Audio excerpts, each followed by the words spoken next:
이 시간에는 누가복음 3장 7절에서 14절의 말씀을 지난 시간과 마찬가지로 세례 요한이라는 제목으로 나누겠습니다. 7절입니다. 세례 요한이 세례 받으러 나오는 무리에게 이르되 독사의 자식들아 누가 너희에게 일러 장차 올 진노를 피하라 하더냐. 헬라어 성경에서 7절 본문은 그러므로 세례 요한이 말하고 있었다 라는 말로 시작합니다. 그러므로라는 단어가 개영 개적 번역에는 제외되어 있습니다.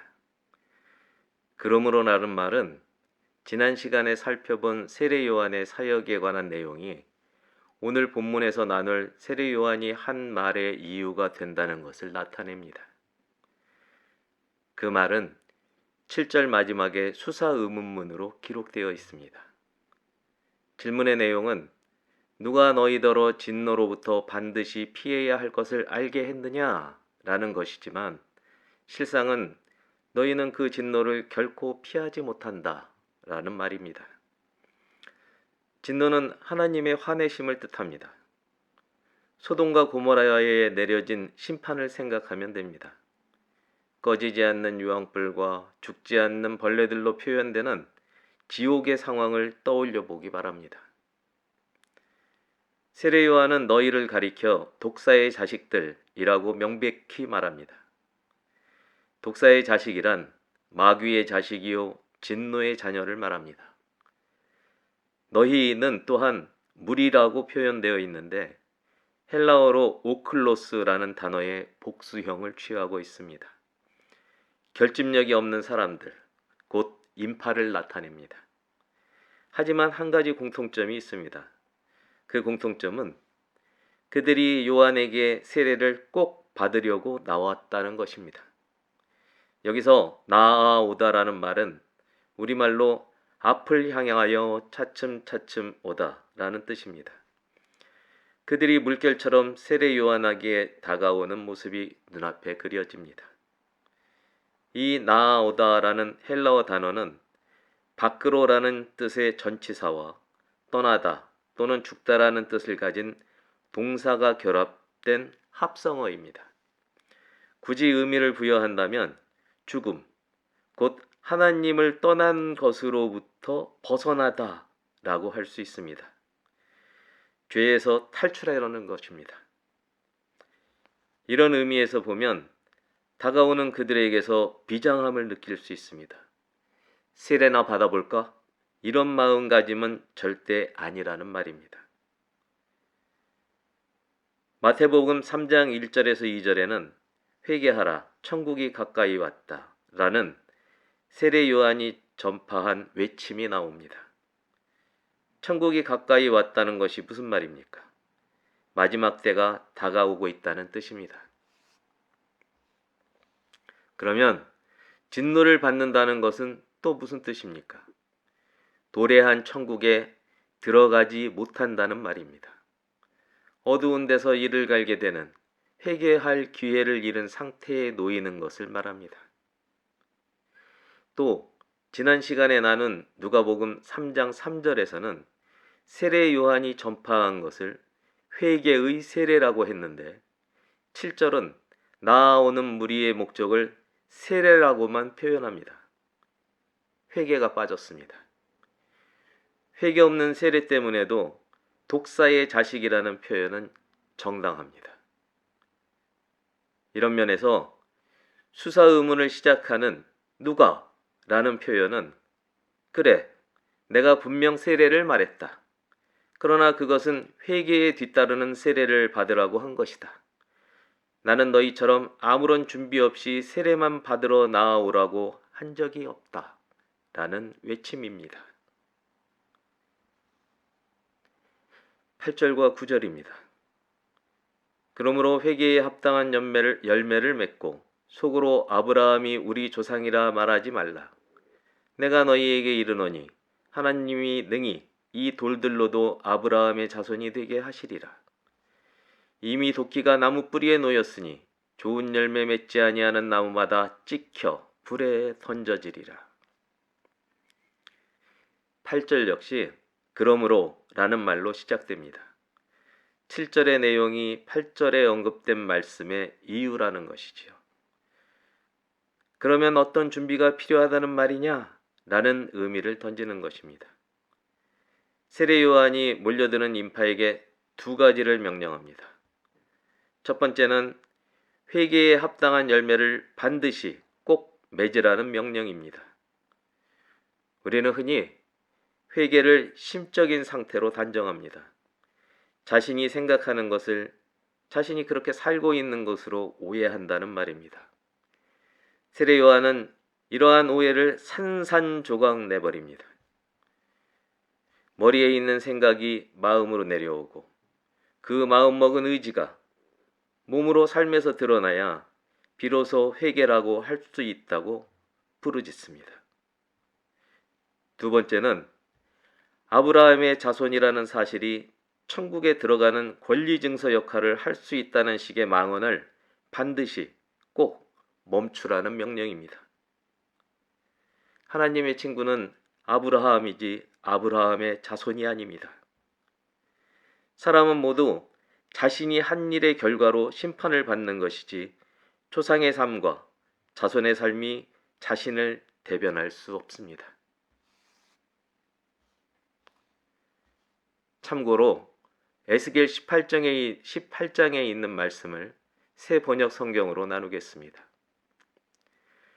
죄를 지은 영혼, 바로 그 사람이 죽을 것이며 아들은 아버지의 죄에 대한 벌을 받지 않을 것이며 아버지가 아들의 죄에 대한 벌도 받지 않을 것이다. 의인의 의도 자신에게로 돌아가고 악인의 악도 자신에게 돌아갈 것이다. 그러나 악인이라도 자기가 저지른 모든 죄악에서 떠나 돌이켜서 나의 율례를 다 지키고 법과 의를 실천하면 그는 반드시 살고 죽지 않을 것이다. 그가 지은 모든 죄악을 내가 다시는 더 기억하지 않을 것이다. 그는 자신이 지킨 의 때문에 살 것이다. 이제 이어지는 세례 요한의 외침을 살펴보겠습니다. 하나님이 능히 이 돌들로도 아브라함의 자손이 되게 하시리라 라는 말은 무슨 뜻일까요? 이 단순한 한마디 말은 사람의 기원을 창조시대까지 끌고 올라갑니다. 하나님은 땅의 흙으로 사람을 지으셨습니다. 사전적으로 흙은 지구의 표면을 덮고 있는 바위가 부스러져 생긴 가루 상태의 무기물과 동식물에서 생긴 유기물이 섞여 이루어진 물질을 말합니다. 생명이 없는 흙에 생명을 주고 그 코에 호흡을 불어넣어 영혼을 갖게 하고 그 영혼에 자유의지라는 기능을 부여한 분이 하나님이십니다. 그러면 이런 하나님이 흙이 되기 이전 상태인 돌로 사람을 만들고 그 사람을 아브라함처럼 구원의 대상으로 선택하는 것이 어렵겠습니까? 아닙니다. 더 쉬운 일이라는 것입니다. 출애굽기에 보면 바위와 이스라엘 백성을 대조하는 내용이 있습니다. 하나님의 말씀에 순종해 물을 내는 바위와 하나님 말씀에 순종하지 않는 이스라엘 백성의 모습이 그것입니다. 이스라엘 백성에게는 생명이 없고 오히려 우리가 생명이 없다고 보는 바위에는 생명이 나타납니다. 바위가 생명의 열매를 맺은 것입니다. 이스라엘 백성이거나 그리스도인이라는 명목엔 아무런 소용이 없습니다. 선한 마음과 선한 행실이 없다면 회개의 세례라는 이름 아래 형식만 갖춘 상태로는 천국에 들 수 없습니다. 천국에 바위의 후손인 돌멩이는 들어가도 아브라함의 후손인 이스라엘 백성이거나 그리스도인은 못 들어간다? 스쳐 지나가는 바람이 웃을 일입니다.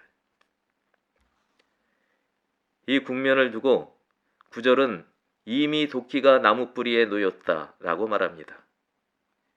천국이 가까이 와 있습니다.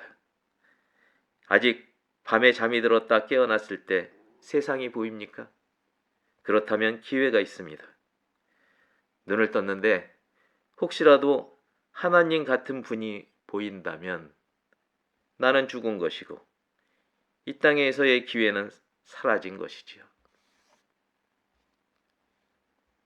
그 결과는 무엇입니까?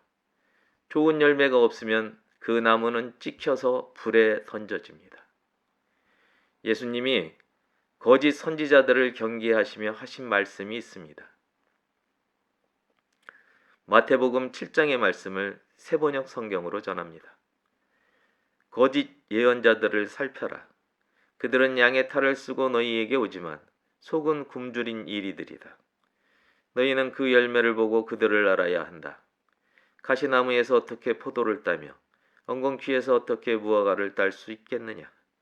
이와 같이 좋은 나무는 좋은 열매를 맺고 나쁜 나무는 나쁜 열매를 맺는다. 좋은 나무가 나쁜 열매를 맺을 수 없고 나쁜 나무가 좋은 열매를 맺을 수 없다. 좋은 열매를 맺지 않는 나무는 찍어서 불 속에 던진다. 그러므로 너희는 그 열매를 보고 그 사람들을 알아야 한다. 10절에서 14절입니다. 무리가 물어 이르되 그러면 우리가 무엇을 하리이까?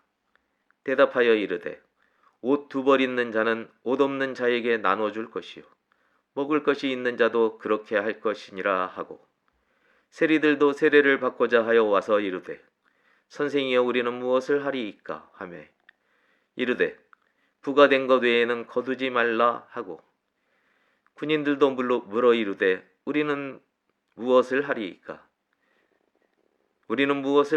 하매 이르되 사람에게서 강탈하지 말며 거짓으로 고발하지 말고 받는 급료를 족한 줄로 알라 하니라. 세례 요한의 외침을 들은 세례가 절실한 무리에게 한 가지 의문이 생깁니다.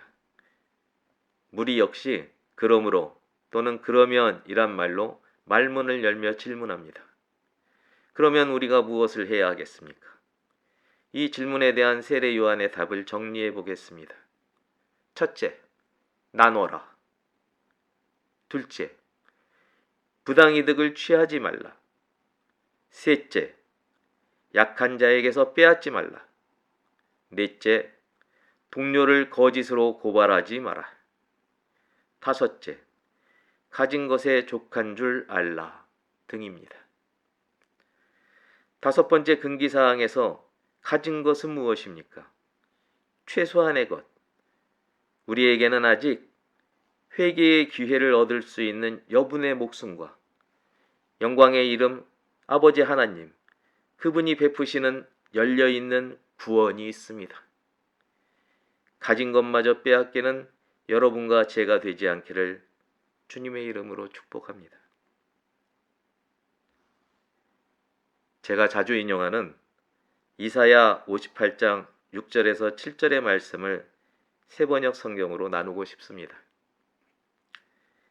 내가 기뻐하는 금식은 부당한 결박을 풀어주는 것, 멍에의 줄을 끌어주는 것, 압제받는 사람을 도와주는 것, 모든 멍에를 꺾어버리는 것, 바로 이런 것들이 아니냐. 또한 굶주린 사람에게 너의 먹거리를 나눠주는 것, 떠도는 불쌍한 사람을 집에 맞아들이는 것이 아니겠느냐. 헐벗은 사람을 보았을 때에 그에게 옷을 입혀주는 것, 너의 곤욕을 피하여 숨지 않는 것이 아니겠느냐.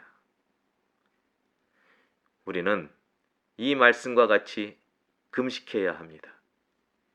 이 금식이 우리의 참된 식량이며 하나님 아버지가 맡긴 소명입니다.